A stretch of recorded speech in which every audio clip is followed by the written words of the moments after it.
Clemson has the talent. They have the experience. They have some of the coaching pieces finally on the sideline. They have the momentum. They have some of the big games at home. And then, of course, Clemson travels well. They have all of this working for them, and they could make some serious noise in 2025. I'm not talking about just a playoff appearance and winning the ACC that's not impressive. I'm talking about going deep into the playoff.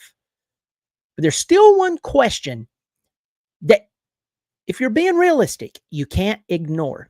It's one thing that could either propel the Tigers finally to that plateau, that place they used to be, that we know they can be. Makes me turn red in the face, yelling and screaming and stuff. Or hold them back this season and make us wonder, are the good old days over? I'm going to talk about that question. The question that could hold them back in just a second. Welcome to the channel. I'm glad you're hanging out with me. We are just a little over 2 months away from the big opening game with Clemson and LSU in Clemson, 7:30 on August the 30th. It's going to be here before you know it, but it's still taking forever to get here. If you like talking college football, you like talking Clemson football, I hope you'll subscribe. It is free, and I do appreciate the support on the channel. If you've watched my channel since the beginning, in fact, in August, my channel will turn 3 years old. Trust me, starting a channel now or within the past few years is totally different than, starting it near the beginning of YouTube. But with that said, if you've been watching my channel for a while, don't know why I threw that in there, you know that I have been critical of the Clemson Tigers, namely coaching. You know that I have been seen as the Antichrist of the Clemson fan base because I would dare to ask the questions that the answer eventually bit us in the butt.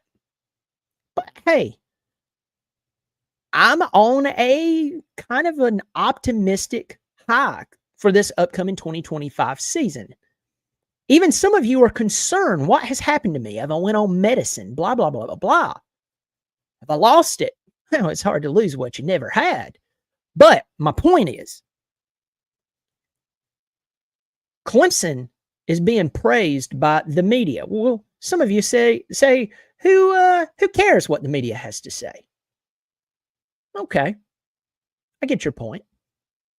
But even people who know what they're talking about or have a pretty good idea of what they're talking about, even people who love to make fun of Clemson, is picking Clemson to do quite well this year.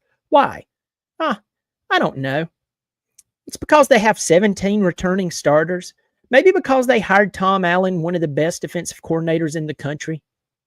Maybe it's because Matt Luke in year 2 is already turning things around because he did it in year 1 and he's winning on the recruiting trail, and he even has an offensive lineman, from the same offensive line a few years ago couldn't block a good sneeze. This offensive lineman is now projected to go in the first round. Maybe it's because Clemson has their third-year starter back at quarterback. Maybe it's because they have the best wide receiver room that they've had since the T. Higgins days. Maybe it's because so many of the right pieces are finally here. Now, of course, I wish the sidelines had more Matt Lukes on it, but I'll take what I can get. But there's one question that's looming, and yes, 4 minutes into this video, I'm going to finally tell you what it is. A lot of people remember the Texas game. They remember the Texas game for a few reasons. Clemson played their first playoff in this new format, and their first playoff in a while. Remember, Dabo went to 6 consecutive playoffs. He went to number 7 last year. Played in Austin, Texas. And Clemson did something that they have not done in quite a while. Their offense actually played quite well against a good football team. I know, it's shocking. See, used to, Clemson's offense would go out and play anyone, no matter who they were or are, and they would score at will. They'd beat the crap out of you. And then you and your historically good football team could tuck your tail and go back to your stadium, mumbling about the good old days and trying to overlook that Clemson just emasculated you. You remember? I do. Well, then those days went away. But Clemson's offense against Texas did something that they have not done in a very, very long time, and that was score and put up a lot of yardage. If you remember in that game, Clemson had 412 total yards, passing 336 of that. They rushed for 76 yards on the ground, but remember, Maffa was out. Adam Randall had to play running back. Clemson had 20 first downs. In fact, if my memory serves me correct, it was one of the best, if not the best offensive performance anyone had had against Texas all year. Fortunately for the Longhorns, our defense couldn't tackle, and Clemson gave up right at 300 yards on the ground. So what is the question? What am I brewing up here? Garrett Riley. Now, since Garrett Riley came to Clemson, to be fair to him, things have been weird at Clemson. He came at a time when you just fired an alumni who was a quarterback at Clemson in the late 90s, a guy who had been on Clemson's staff during the incredible run they had in the 2 national championships. If my memory serves me correct, it was both championships. And they just had to fire him after 1 year. He's taking Garrett Riley was taking over a team with a true sophomore who was, I have dubbed, the most poorly prepared quarterback in the Dabo era because of all the aforementioned stuff. But in Garrett Riley's very first game of coaching, yes, 2023, I know. Want to get past it. Me too. That offense couldn't do a thing. The offense didn't look that great in 2023. And then last year in 2024, we know how things opened up. They couldn't do a thing against Georgia. A thing. Last first game of the year. Listen, Clemson fans, we need to shelve these excuses of first games of the year, especially if they're big games. You know why? Because logically, that doesn't make sense. You know the first game, especially if it's against a big team, it's coming several months in advance, and that's your very first game. Shelve the excuses. It's time to have some expectation, because expectation is a compliment.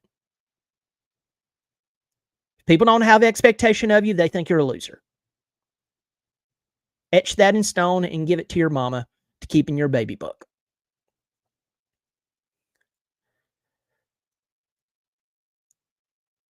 But we know what happened with Garrett Riley. It did not look good.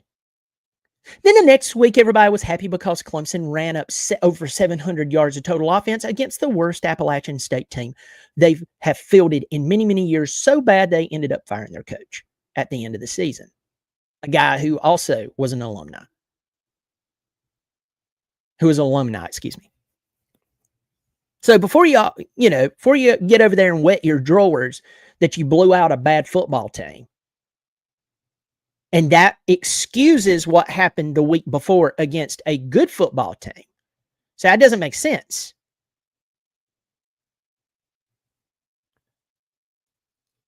But until that Texas game, Garrett Riley's offense has struggled against good football teams.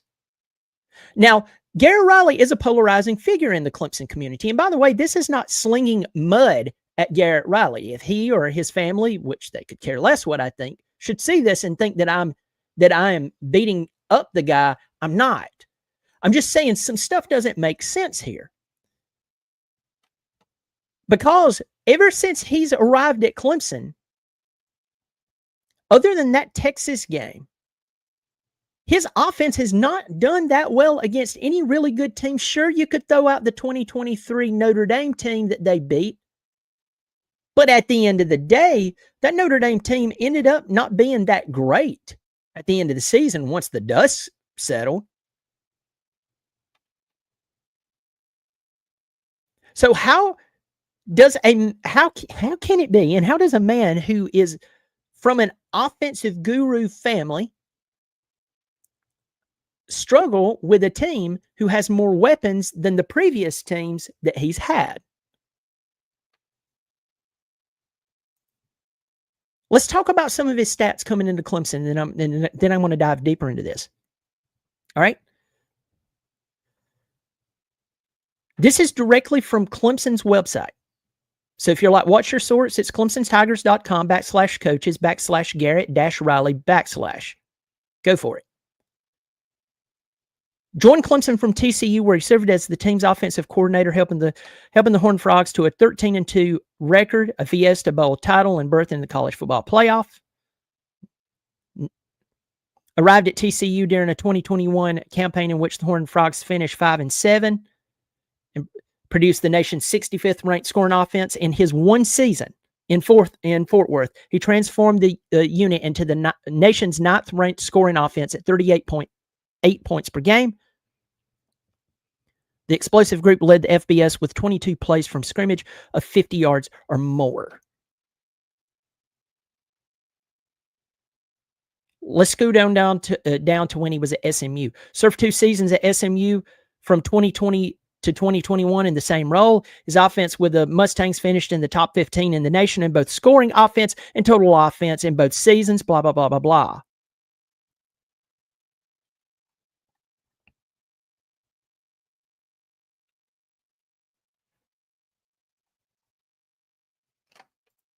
Here's the polarizing part.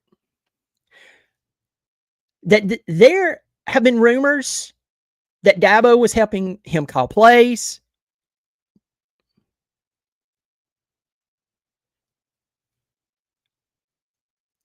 Then there are people who says that was not happening. It was suggestions. Then there are people who were like, I'm on the sidelines at these practices. I have a media pass. Garrett is calling the plays. Folks, I don't know and I don't care. But the summation of this video, the topic, will we get the Garrett Riley who coached the Texas game? Was that his breaking out party? Was that his breakthrough as a coach at Clemson? Or are we going to get the version that the previous teams that were good outcoached him? Now, this is important for Coach Riley, a man who makes a lot more money than all of us put together. He has a lot of respect in the college football world. I'm not bashing him. Again, I'm asking a question. Because he has all the pieces. He has a third-year starter in Cade Klubnik. Cade Klubnik, whether you believe he is worth it or not, whether you believe he's overrated or not, whatever it may be, I'm not going to say that Cade Klubnik's the best quarterback in the country. I'm not going to say that at all. He's one of the best in college football. Play Cade Klubnik, and given the opportunity that they open up the playbook and they're creative, they give him a chance. Cade Klubnik will spoil a lot of people's day, ruin it. Why did I say spoil?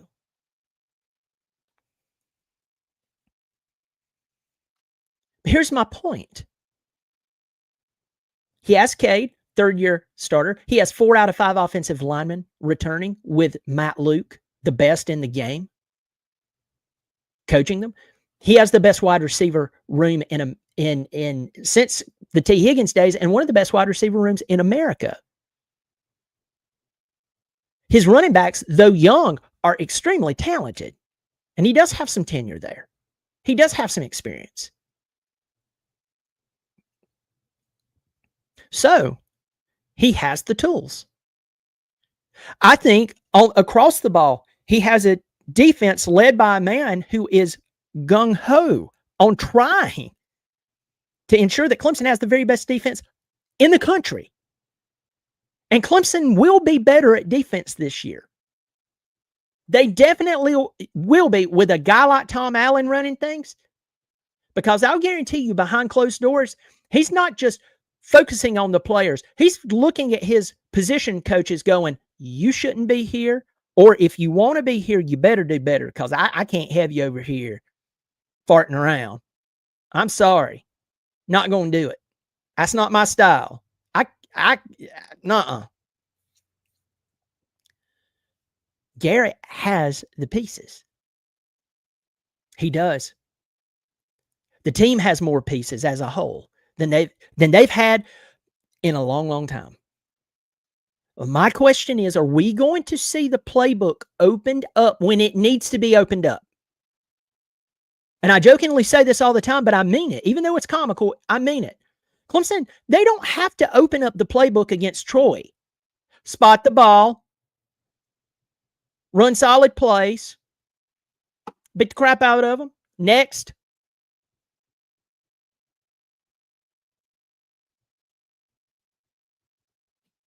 There we go. If you go conservative against LSU, but you get creative against Troy, something is wrong. Now, in the past few years, here's what we've heard from the team.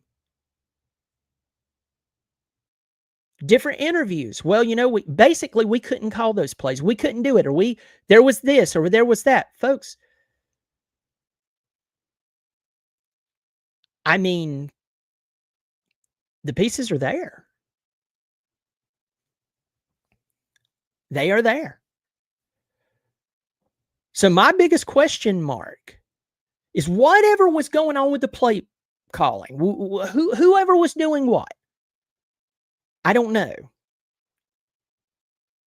But the point is that Garrett, for his career, this is a big thing for his career. This is a big deal for his career.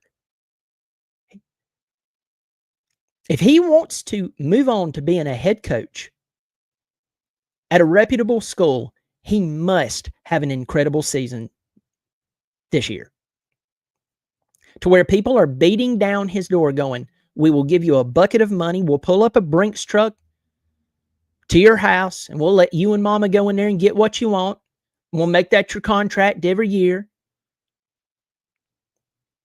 And boom. You're an even richer man with even more respect.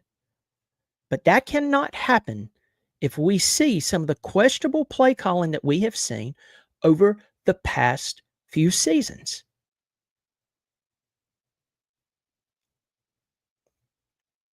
So, I'm going to get to the comments real quick. I'm going to say hello to everyone, and then I'm going to get out of here. Roger Parks, good to see my buddy. First one in here, woohoo, kind of quiet. Yeah, you got in here right before, you got in here earlier than me. I just created the video and yeah, it didn't get started right away. Thanks for supporting the channel. I see the symbol beside your name. Thanks, man. I really do appreciate it. Hey, folks, if you want to support the channel, at least subscribe. It's free. It helps an independent like myself. It helps me out. If you want to support on a monthly basis, I can't speak, basis, there's a join button below the video, $3 or $5 per month. Man, it's so flipping cheap. So if you want to help, I pray you will, please. Feed my babies. Good to see you, man. Thanks for supporting the channel. Will Man Love from Florida. Good to see you, brother. Bentley Kellett. Love your takes, Mr. Durkins. Oh, yeah. They're high on Clemson because of the coaches. The talent is there when you add coaches. Now we can play ball. Hey, Tanya Moss, good to see you. We need a Matt Luke like at the RB. Coach, love CJ and what he did as a player, but coach, I don't know. A lot of people, I say there's a decent amount of people who quietly talk about it. It's also the other team's first game, so not an excuse they're prepared. We're not. That's a great question. Great question. Sin Magic. Love from Florida as well. Good to see you, my friend. On down here, you can hate the Georgia loss and love the App State win. It doesn't excuse the loss. It's hard to score 8 straight possessions even against a bad team. Hey, good point. Got my fingers crossed, by the way, in 2022. I was in Florence, Italy, and ran into a Clemson fan decked out in jersey and hat. So fun. Good to see you, Custom blue plaid. Let me see. Jaden Butler, have to do another call-in show. You know what, Jaden Butler? Just because you said that, I'll do a call-in show right after this. Everybody who's watching this live, I'll do a short call-in show. So if you want to call in, we're going to keep it clean. We're going to keep it civil. But we'll talk Clemson football, the college football season. And we'll have some fun. Listen, folks, leave your comment below. Are you concerned about the aggressive play calling? Will it be aggressive? Will it get creative against the teams it needs to get creative against? Are we going to see them open up a can against LSU, South Carolina? I have my eyes on Georgia Tech, Louisville. Are we going to see Clemson become conservative when they need to be aggressive? I'm telling you, folks, that's the number one thing I'm holding my breath on in this college football season. That's my biggest concern that I have for this upcoming season. It really is. Because if that gets fixed, I'm going to tell you this could be a very special season for the Clemson Tigers. Y'all take care of yourself. Hope you'll join me on the call-in show. Catch you later. Go Tigers.